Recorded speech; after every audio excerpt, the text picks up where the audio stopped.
The Nectar of Devotion by A.C. Bhaktivedanta Swami Prabhupada, Chapter 3.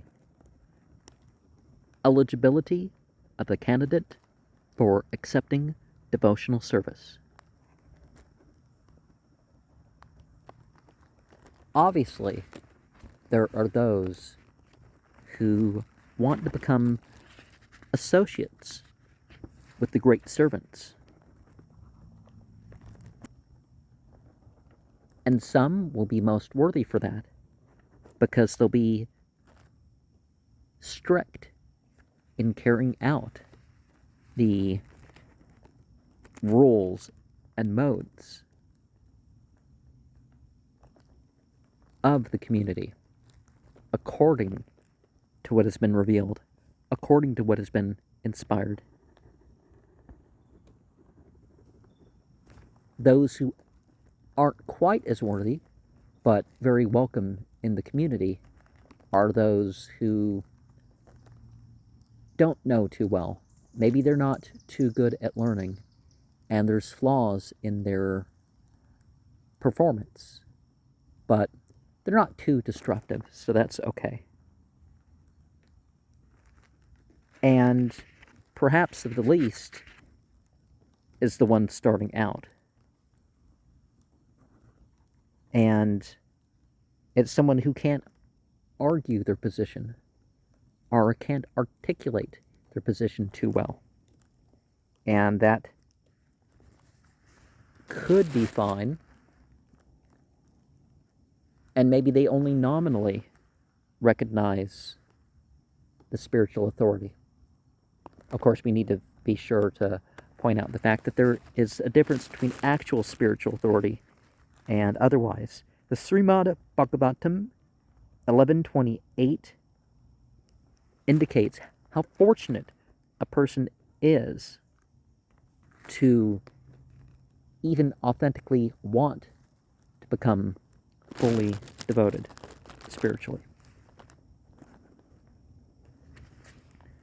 But, of course, we can look at it also is that we can make a decision regardless of what it seems our abilities are. We can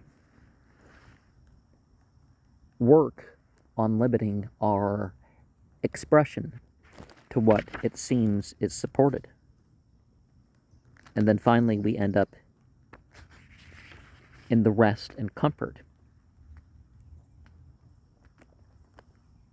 of the scripture as it is, the actual scripture, beyond the flaws of what may have happened to it in tradition. If there is some stress, we need to remember to address that stress, not only to the principles, but sometimes you just can't reference things, especially not everything has proper indexes. Books like this do give you indexes, and they tell you pages, or they tell you verse numbers and stuff like this. So that's very important to do, right? And I'm not reading the book in this program, by the way, while I'm doing the program, right?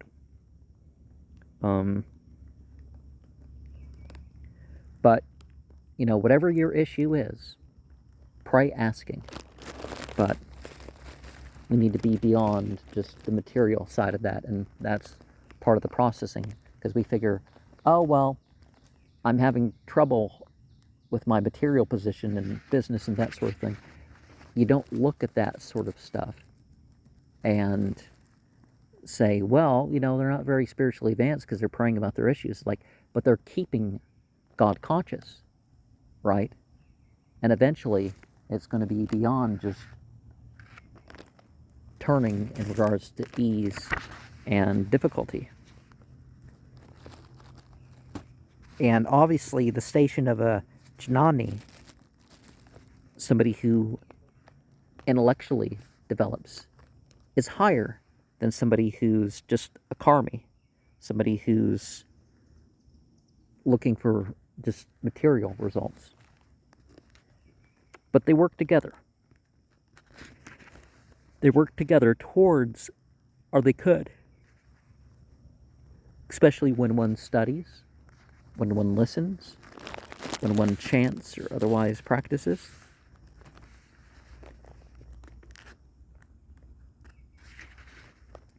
But eventually we may step away from this material aspect of life. The Srimad Bhagavatam 3:25-23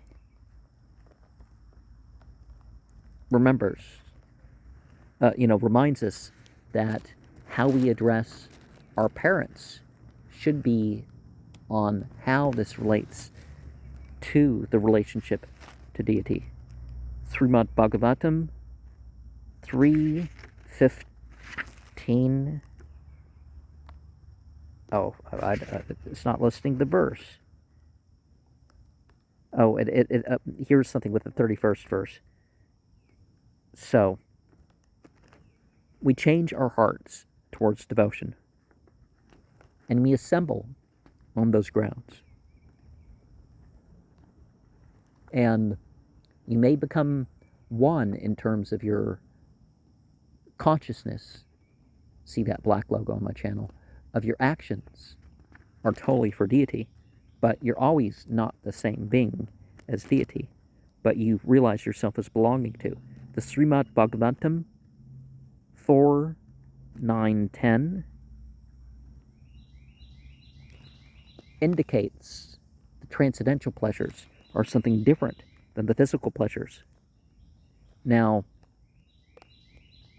some of those realizations by impersonal individuals may help.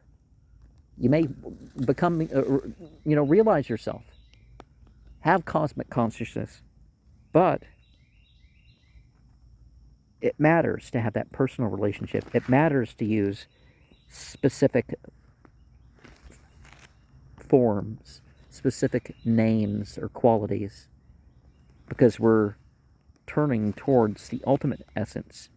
We don't want to be bound by any of the limited things along the way. And then we find out that it's not.